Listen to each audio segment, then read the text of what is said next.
बिस्मिल्लाहिर्रहमानिर्रहीम। तो आगे बढ़ते हैं बेटा, अप्रोच नंबर 2 की तरफ बढ़ते हैं कि सेल्स वर्कआउट हम एग्जामिनेशन में कैसे मज़ीद कर सकते हैं। मतलब एग्जामिनर आपसे सेल वर्कआउट कैसे करवा सकता है सिंगल एंट्री के क्वेश्चन में। तो अप्रोच नंबर 2 क्या है, देखें आपको पेपर में जजमेंट अप्लाई करनी होगी, आपको देखना होगा। देखें, व्हेन मार्कअप और मार्जिन इज़ गिवन, अगर क्वेश्चन में आप मार्कअप और मार्जिन आ जाए तो आपको अलर्ट हो जाना है फ़ौरन से।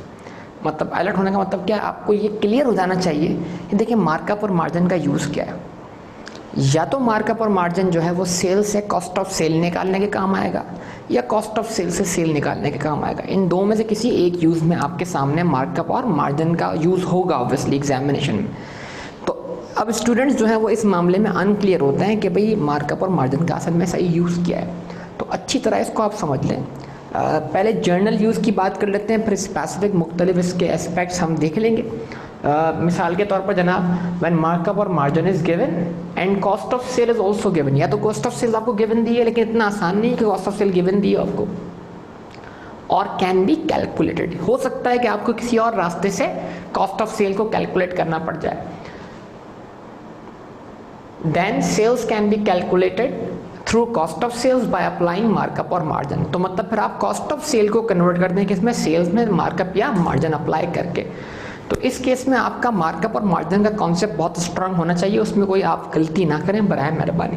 फिर एग्जामिनर इसके अंदर डिस्काउंट्स के कॉन्सेप्ट भी देता है, वो एक जर्नल मार्कअप और मार्जिन देता है, और फिर वो बोलता है कि आपने डिस्काउंट दिया, फिर आपको ट्रेड डिस्काउंट, कैश डिस्काउंट, इन दोनों टर्म्स का फ़र्क भी पता होना चाहिए। तो मतलब इसमें चीज़ें आगे जाके थोड़ी सी टेक्निकल होने जा रही हैं। तो मार्कअप मार्जिन का टॉपिक बड़ा इंपॉर्टेंट है इस सिनेरियो को सॉल्व करने के लिए। बहरहाल एग्जाम्पल लेते हैं। ओपनिंग स्टॉक या ओपनिंग इन्वेंट्री दी हुई है 500,000, क्लोजिंग स्टॉक या क्लोजिंग इन्वेंट्री दी हुई है 600,000, परचेजेस दी हुई है कितनी, 2,100,000। मार्कअप ऑन सेल्स, अब ये एक डिसीविंग टर्म है आपके लिए, मतलब डिसीव करता है एग्जामिनर इस तरीके से। मार्कअप हम आमतौर पर समझते हैं प्रॉफिट परसेंटेज ऑन कॉस्ट, लेकिन जब एग्जामिनर मार्कअप ऑन सेल बोल देता है तो मतलब प्रॉफिट परसेंटेज ऑन सेल्स, मतलब इट इज़ व्हाट, मार्जिन।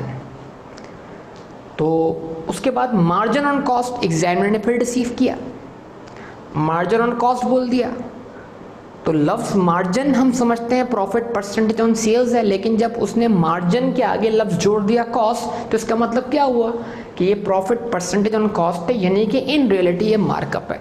तो इस तरह की डिसीविंग टर्म्स आप क्या करें, मतलब इस तरह के डिसेप्शन से आप क्या करें, मोहतात रहें बड़े अच्छी तरीके से। हाँ, अगर वो जनरली लफ्ज़ सिर्फ मार्कअप इस्तेमाल करे तो फिर आप मार्कअप का मायना वही लें जो आप जानते हैं। अगर वो जनरली लफ्ज़ मार्जिन इस्तेमाल करे तो आप मार्जिन का मायना वही लें जो आप जानते हैं। तो कहता है जनाब मार्कअप ऑन सेल्स कितना है, यानी मार्जिन कितना है 20%, मार्जिन ऑन कॉस्ट यानी मार्कअप कितना है 25%।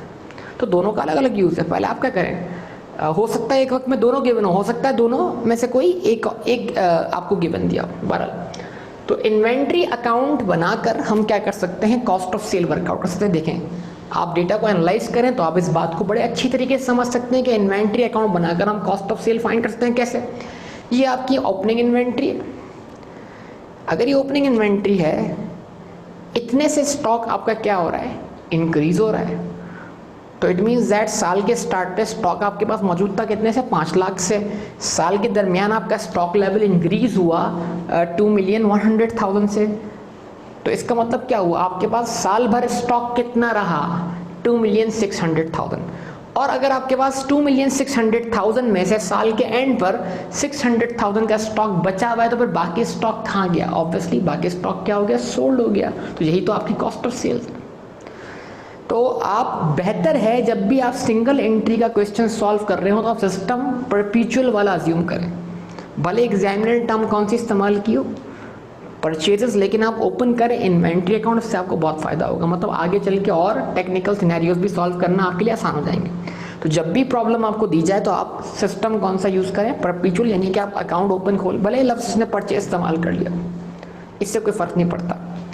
नाउ यहाँ पर हम स्टार्ट करेंगे, यहाँ प्लेस करेंगे हम बैलेंस बीडी। तो इन्वेंट्री का बैलेंस बीडी 500,000, इस बैलेंस बीडी में इजाफा कैसे हो रहा है, 2,100,000 से उससे इन्वेंट्री अकाउंट डेबिट हो रहा है। अच्छा, अब रीज़न कुछ भी देते हैं आप, कैश, बैंक, अकाउंट पेएबल जो भी रीज़न उसका, और इन शॉर्ट यहाँ पर आप भले परचेज भी लिख दें तो कोई इसमें कोई फ़र्क नहीं पड़ता, कोई इशू नहीं आता।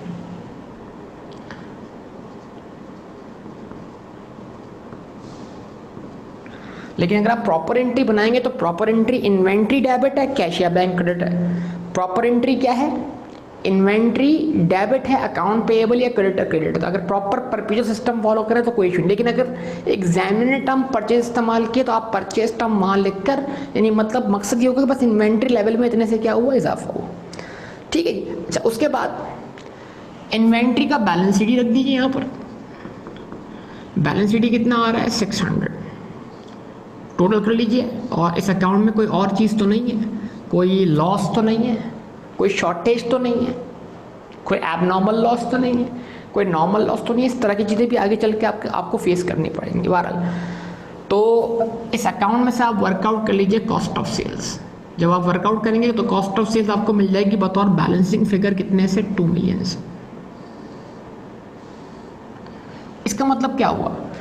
2 मिलियन आपके लिए कॉस्ट ऑफ सेल बन गई, और 2 मिलियन कॉस्ट ऑफ सेल बनने के बाद आप देखिए कि आपकी कंडीशन पूरी होती है कि नहीं होती। मार्कअप या मार्जिन गिवन दिया हुआ है? यस, क्वेश्चन में मार्कअप या मार्जिन गिवन दिया हुआ है। कॉस्ट ऑफ सेल्स या तो दी जाएगी या आप कैलकुलेट कर सकते हैं। यस बिल्कुल, कॉस्ट ऑफ सेल्स हमने कैलकुलेट कर ली है, तो कॉस्ट ऑफ सेल पर हम मार्कअप या मार्जिन अप्लाई करके सेल फाइंड कर सकते हैं। कैसे?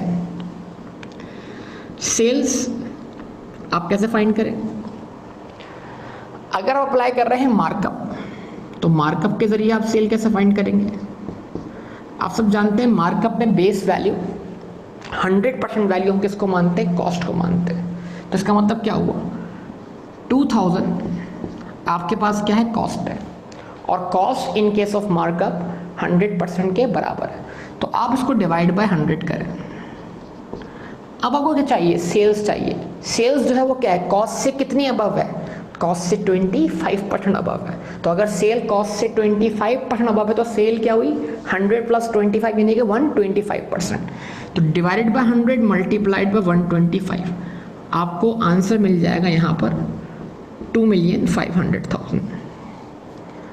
सेम 2,500,000 आप वर्कआउट कर सकते हैं किससे? By using what? मार्जिन। कोई एक यूज़ करें एक वक्त में ऑब्वियसली, अगर, लेकिन पेपर में डिपेंड करता है आपको दिया हुआ क्या है। अच्छा जी, अगर हम मार्जिन यूज़ करते हैं तो जनाब 2 मिलियन आपकी कॉस्ट है, लेकिन याद रखिएगा मार्जिन वाले केस में आप बेस वैल्यू 100% वैल्यू किसको मानते हैं? सेल्स को मानते हैं। तो ये कॉस्ट है, तो मार्जिन वाले केस में 100% वैल्यू नहीं है। तो इसका मतलब क्या हुआ? आप 100 में से मार्जिन को माइनस कर दें, यानी 100 - 20, आंसर क्या बनेगा? 80। मतलब मार्जिन वाले केस में ये 2 मिलियन 80% वैल्यू के बराबर है। इसको डिवाइड बाय 80 करें और ले आए किस पर? सेल्स वैल्यू पर, जो कि 100% वैल्यू है। तो डिवाइडेड बाय 80 मल्टीप्लाइड बाय 100, ये आपको आंसर सेम मिल जाएगा 2,500,000। तो ये आपने सेल वर्कआउट कर ली। अब देखें एग्जामिनेशन में इनकम्प्लीट रिकॉर्ड कंप्लीट होना शुरू हो गया और आपका एसोसिएट बनना शुरू हो गया। मतलब अगर हम समझने के लिए यहाँ पर एसोसिएट बनाना शुरू करें तो statement of comprehensive income, sales की वैल्यू कितनी आती है? सेल्स की वैल्यू आती है 2,500,000 less what? Cost of sales. Cost of sales कितनी है? 2 मिलियन। तो ये सीधा सीधा आपके पास क्या आ गया? ग्रॉस प्रॉफिट आ गया। ग्रॉस प्रॉफिट कितना आ गया? 500। ठीक है, बिस्मिल्लाहिर्रहमानिर्रहीम। तो आगे बढ़ते हैं बेटा। अप्रोच